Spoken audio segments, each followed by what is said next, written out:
Well, hello there. I'm Kim Berry, editor of Food and Drink Business. Welcome to Play, our weekly news roundup, brought to you by GS1 Australia, the only authorised source for your barcodes. For 50 years, GS1 standards have powered business to trade seamlessly, efficiently and safely. You can learn more about the next generation of barcodes at gs1au.org.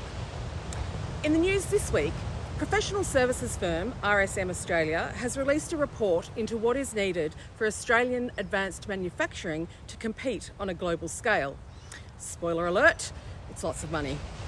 RSM's national lead in manufacturing services and author of the report, Jessica Olivier, says there needs to be a quantum increase in funding and government contracts if we are going to be globally competitive. She said that if Australia is to keep up and thrive in the developing net zero global economy, we need targeted government investment and incentives to reinstate asset write-offs. We need to raise investment in specific advanced manufacturing niches. There needs to be overall tax reform and R&D. The report comes as a House of Representatives Industry, Science and Resources Committee prepares to report on its inquiry into developing advanced manufacturing in Australia. Now, this has come off the back of a Senate Standing Committee on Economics inquiry that happened in 2021-22, yes, last year, into the Australian manufacturing industry. Perhaps the House of Reps Committee can use the Senate Committee's 19 recommendations as crib notes, so that we can all move on with less talky and more doey. Craft beer powerhouse Young Henry's gets the Gold Star of the Week. With further advancements to its algae project, the brewery has installed Chart Industries Earthy Labs CC carbon dioxide capture technology.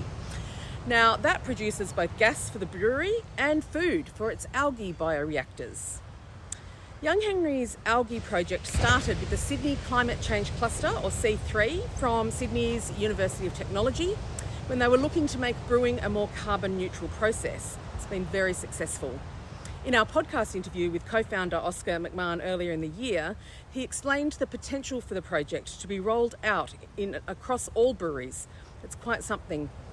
Chart Industries CEO Jill Evanko said carbon capture has long been reserved for large-scale projects, but small-scale technology, the CC system is only the size of a refrigerator, is making it affordable and achievable for businesses of all sizes. Now, Unilever is granting a free, non-exclusive licence to the ice cream industry for 12 reformulation patents. It follows 2 successful pilots by Unilever that warmed up its last-mile ice cream freezer cabinets. The reformulations keep ice cream products stable at the warmer freezer temperature of minus 12 degrees compared to the industry standard of minus 18. The work has been done as the industry looks to move to more energy efficient freezer cabinets around the world. For Unilever, emissions from retail ice cream freezers accounts for 10% of the company's value chain emissions footprint. And 2 apps have been launched this week. Refresh Food is a digital marketplace for growers with excess produce to connect with potential buyers. It's launched an app this week to make the process easier and more transparent. And the Saveful app has been launched by the social enterprise Thankful with the backing of some of the biggest names in food and beverage manufacturing. It is designed to help households save on grocery bills and reduce their food waste. Saveful CEO Kim McDonnell said it has been designed to save households between $2,000 to $3,000 a year. It's free, easy to use, there's lots of visuals and gamification, offering flexible meal frameworks that are based on your household's individual needs. Users simply swipe right on tailor-made recipes to make the most of what is on hand based on their specific budget, taste, cooking skills and dietary requirements. Mondelez has unveiled its $13 million packaging line investment at its gourmet food factory in Dandenong, Victoria. The line is an end-to-end no-touch solution that will increase production of its savoury cracker range by 35%. Filter Brewing has closed its Burchell crowdfunding equity raise, reaching $2.2 million. The raise was the 4th largest this year and the biggest raise by a New South Wales business. The brewery had framed the raise as a call to arms for consumers to get behind Australia's locally owned and independent beer industry. It seems to have worked. And finally, don't miss our new video series, Sustainability, Taking the First Step. We're 2 episodes in, so you have plenty to catch up on over the weekend. And in it, I'm joined by Lauren Branson, the CEO of Calix.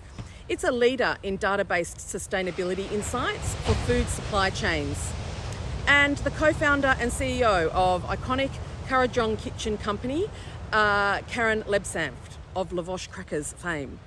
Lauren is guiding Karen through the process of mapping the carbon, water and biodiversity footprint of their new product, Oakleys. Our goal is to demonstrate the process for other SMEs that might be daunted by the very thought of such an exercise, and to then encourage them, as we say, to take the first step. I think that'll do. For all these stories and more, head to the website foodanddrinkbusiness.com.au. Remember to subscribe and tell your friends. Once again, thanks to GS1 Australia. And with that, I'm Kim Berry, over and out.